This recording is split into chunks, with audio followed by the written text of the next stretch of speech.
Assalamualaikum sahabat iman yang mengharap ridho Allah Subhanahu wa Ta'ala. Perkembangan mental dan pengetahuan anak akan terus bertambah seiring usianya, mereka semakin tahu tentang apa yang diinginkan, dan hal ini terkadang membuatnya sulit diarahkan. Bahkan, dalam beberapa kasus anak melawan orang tua sering terjadi di sekitar kita. Sikap anak yang tidak bisa diatur, biasanya ditangkap orang tua sebagai perilaku melawan, memancing emosi, dan dalam keadaan tertentu, orang tua justru memukul si anak sebagai jalan terakhir dengan anggapan mendidik, sekaligus membuatnya jera. Jika Anda mendapati anak susah diatur, cenderung melawan, mari kita simak penjelasan dari guru kita, Ustadz Adi Hidayat yang dimuliakan Allah Subhanahu wa Ta'ala. Ada orang tua yang merasa sulit untuk mendidik anak, memberikan nasihat saat dia dewasa. Coba istighfar dulu. Mungkin selama ini Anda yang kurang perhatian kepada anak. Saya pernah sampaikan kisah Nabi Ibrahim.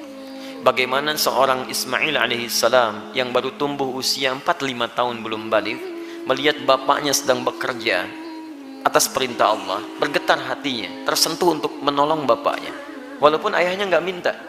Quran surah kedua Al-Baqarah ayat 127, posisi paling kiri sebelah atas. Wa idh yarfa'u Ibrahimul qawa'ida minal baiti wa Ismail. Perhatikan, saya ajarkan sedikit bahasa Arab. Dalam uslub bahasa Arab, ungkapan bahasa Arab, kalau ada dua subjek mengerjakan satu pekerjaan, subjeknya disebutkan langsung di depan, maka ini menunjukkan porsi pekerjaannya sama, sebanding. Tapi kalau ada satu disebutkan di depan, yang kedua diakhirkan, ini menunjukkan bahwa yang kedua ini sekedar membantu yang pertama saja, tidak sebanding porsinya. Paham sampai sini? Sekarang perhatikan baik-baik. Wa idh yarfa'u Ibrahimul qawa'id. Ibrahim disebutkan. Dan ingatlah ketika Ibrahim diperintahkan oleh Allah meninggikan kembali bangunan Ka'bah yang sempat terkena banjir di masa Nabi Nuh alaihissalam. Wa Ismail, dan Ismail. Ismailnya diakhirkan. Padahal Allah bisa berfirman begini misalnya di luar Quran. Wa idh yarfa'u Ibrahimu wa Ismailul qawa'id. Kalau Ibrahim dan Ismail dua-duanya seimbang. Tapi ini Ibrahim, Qawaid, baru Ismail. Ini menunjukkan Ismail ingin membantu bapaknya. Tahukah Anda, saat ayat itu disampaikan kisah kepada kita, ingin mengisahkan bagaimana seorang Ibrahim alaihissalam menerima tugas meninggikan bangunan Ka'bah, dikerjakan dengan segera. Tapak pertamanya disebut dengan maqam. Sampai sekarang tapak itu dikenal dengan maqam Ibrahim. Saat akan membangunnya, kadarullah meninggikannya, kadarullah anaknya datang, melihat bapaknya bekerja, dia ingin menolongnya. Perhatikan, bukan dinasehati, bukan diminta, tapi anak tergerak untuk menolong bapaknya. Datang anaknya bawa batu. Batu bahasa Arabnya disebut dengan hajar. Kalau disusun-susun menjadi hijar. Kalau jadi bangunan disebut hujrah. Kalau jadi ruangan kamar-kamar disebut dengan hujurat. Maka dia mulai membantu bapaknya. Kalau bahasa kita, boleh nggak saya bantu? Dia bawa hajar, dia susun-susun. Begitu dia susun jadi bagian dari Ka'bah. Sampai sekarang disebut dengan Hijr Ismail. Hijr Ismail itu area dalam Ka'bah. Dan kalau kita sholat di dalamnya, itu termasuk sholat di dalam Ka'bah. Di dulu pada zamannya awal-awal masa Quraisy, terjadi kebakaran, menimpa kemudian Ka'bah, ada kerusakan, mereka ingin memperbaiki. Cuman mereka tidak mau mengumpulkan harta yang tidak jelas.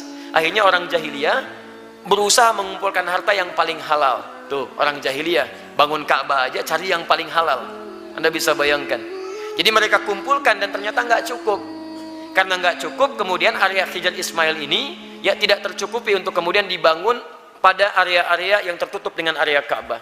Maka dibiarkanlah terbuka, sampai sekarang dipelihara keterbukaan itu, dan hikmahnya adalah Allah memberi kesempatan bagi orang yang ingin sholat di dalam Ka'bah. Bayangkan kalau tidak ada area itu, semua orang ingin semangat masuk, antrian macam-macam, tapi Allah berikan keluangan pada kita dengan area seputaran ini. Paham? Tapi intinya ada sentuhan dari anak melihat bapak bekerja, dia ingin membantu. Kisah keduanya dahsyat, lebih dahsyat. Quran surah 37 ayat 102. Begitu dia mulai dewasa, falamma balagha ma'ahu sa'ya, sudah mulai nalarnya matang, apa yang terjadi? Bapaknya melihat dalam mimpi, inni ara fil manami anni adbahuka. Papa lihat nak, dalam mimpi papa menyembelih kamu. Fanzur madza tara. Ini kisahnya. Berbagi bapak dengan anak. Lihat, berbagi, tukar, bagi pikiran. Bagaimana pendapat Ananda? Pendapat Ananda bagus, garis bawahi. Bagaimana pendapat Ananda? Anda tahu bahwa mimpi Nabi dan Rasul itu pasti wahyu. Dan kalau sifatnya wahyu harus segera dilakukan. Ibrahim bisa mengatakan begini, nah siap-siap ya, kemana Pak? Sembelih. Masya Allah, mudah. Tapi kenapa tidak dikerjakan? Ada hikmah di situ. Nanti saya di belakang saya sampaikan hikmahnya. Yang paling menarik, apa jawaban anak?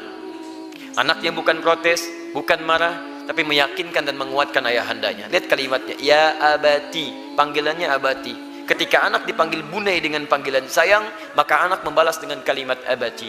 Saya pernah sampaikan, ada abi, ada buya, ada abati, itu beda. Kalau abi itu panggilan hormat. Kalau buya, panggilan sayang.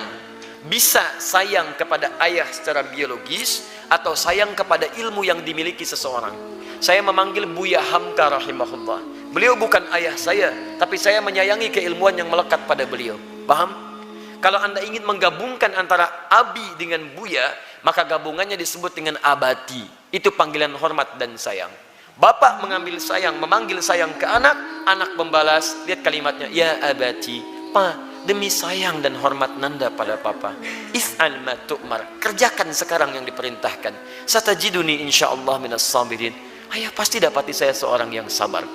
Teman-teman sekalian, maaf ya, kebanyakan orang taunya cuma diganti dengan sembelihan yang besar sampai ayat 109 di surah As-Saffat surah 37 itu. Tidak banyak orang tahu ada peristiwa yang begitu menyentuh di balik proses penyembelihan itu sehingga diganti dengan kibas yang luar biasa itu. Buka kitabnya Al-Akhlaq lil Banin karya Ustaz Omar Ahmad Baraja, jilid yang kedua, warnanya biru, halaman 25, posisi paling kanan di sebelah bawah. Teman-teman sekalian, ada 3 peristiwa besar terjadi saat akan disembelih itu.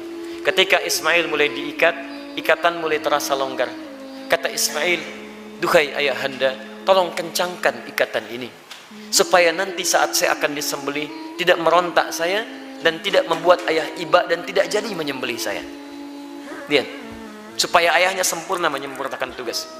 Kedua, duhai ayahanda, mohon tajamkan pisau itu. Tajamkan. Yang dengan pisau yang tajam akan mempercepat proses penyembelihan itu dan mengurangi sakit yang saya rasakan. 2 hal ini menjadi sunnah sampai sekarang. Dengan ikatan yang baik, dengan tajamnya pisau kurban saat ini menjadi sunnah. 2 itu dikerjakan. 3, ini yang hebat. Ternyata beliau sudah melipat pakaiannya, pakaian luarnya. Lihat beliau katakan, duhai ayahanda, mohon titip pakaian ini kepada satu-satunya ibunda yang sangat saya sayangi. Sampaikan salamku kepadanya, Ismail alaihissalam. Ketika itu dikerjakan, tiba-tiba turun kemudian wahyu, qad saddaqta ru'ya, engkau telah benarkan mimpi itu. Maka tidak ada korban pada saat itu, yang ada kurban. Korban diganti jadi kurban. Kurban dari kata koruba, artinya dekat, ditambah alif nun, kurban yang sangat dekat kepada Allah subhanahu wa ta'ala.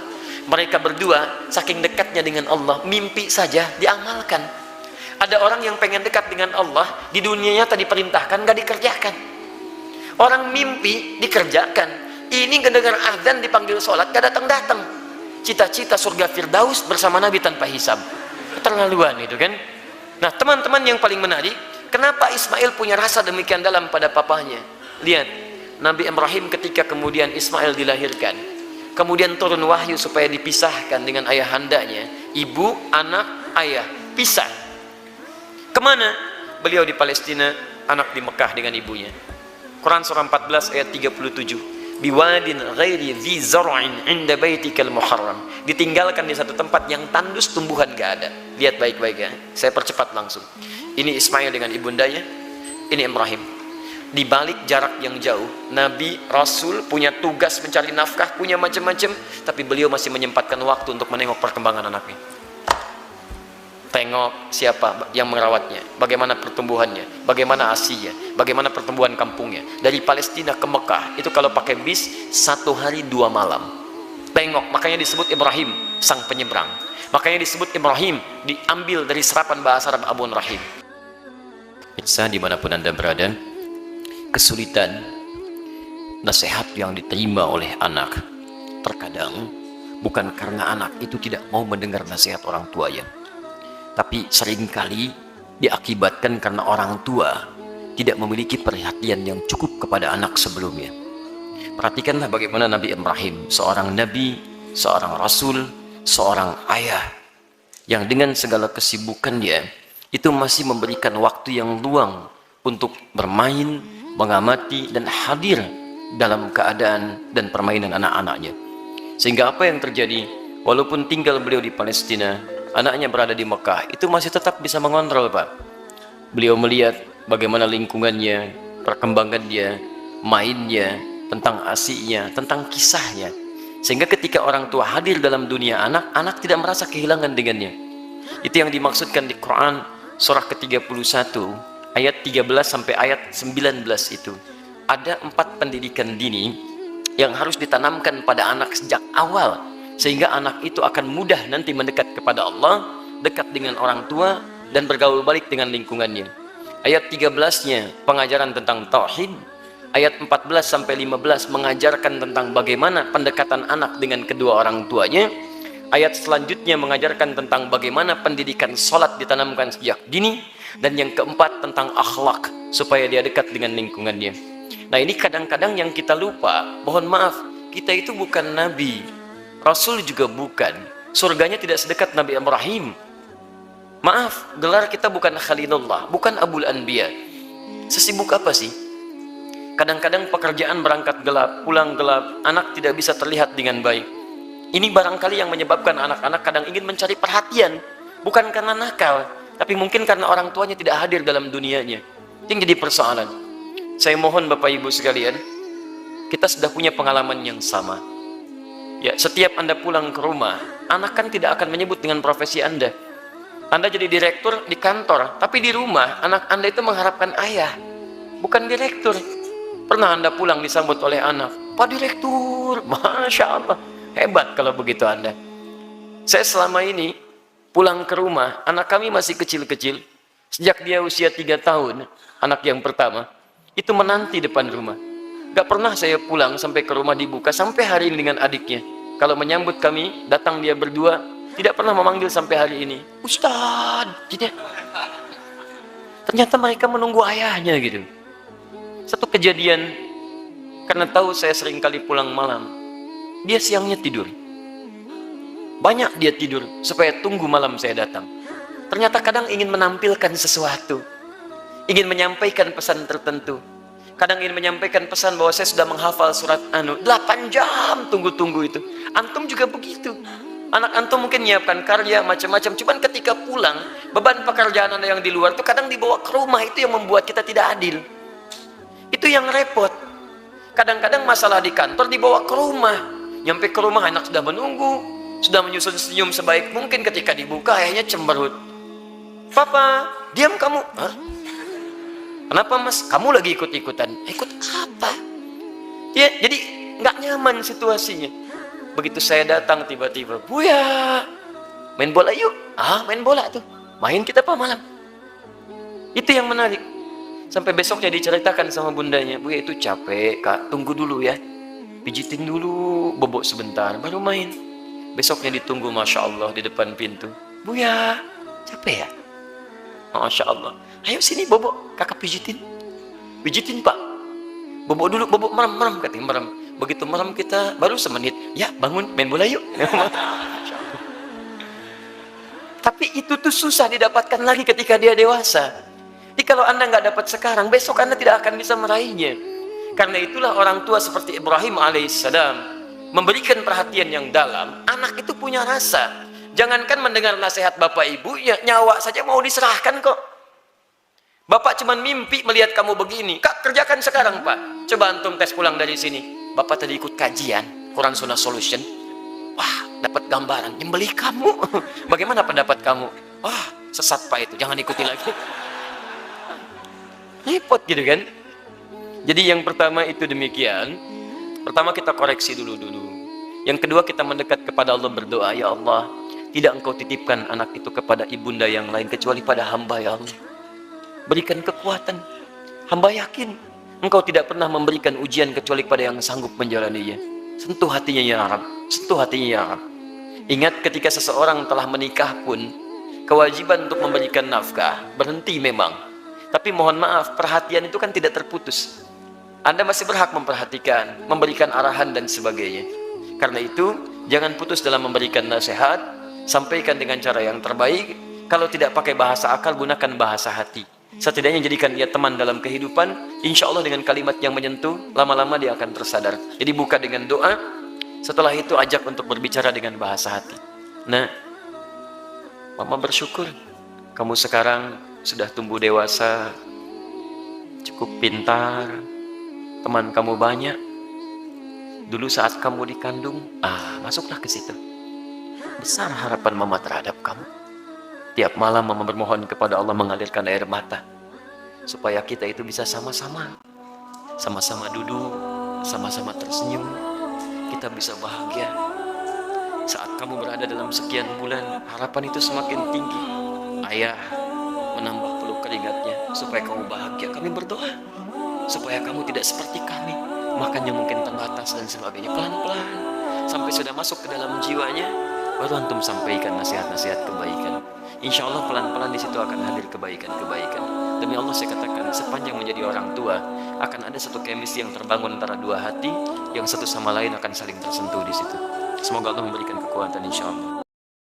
Alhamdulillah sahabat iman yang mengharap ridho Allah Subhanahu wa Ta'ala.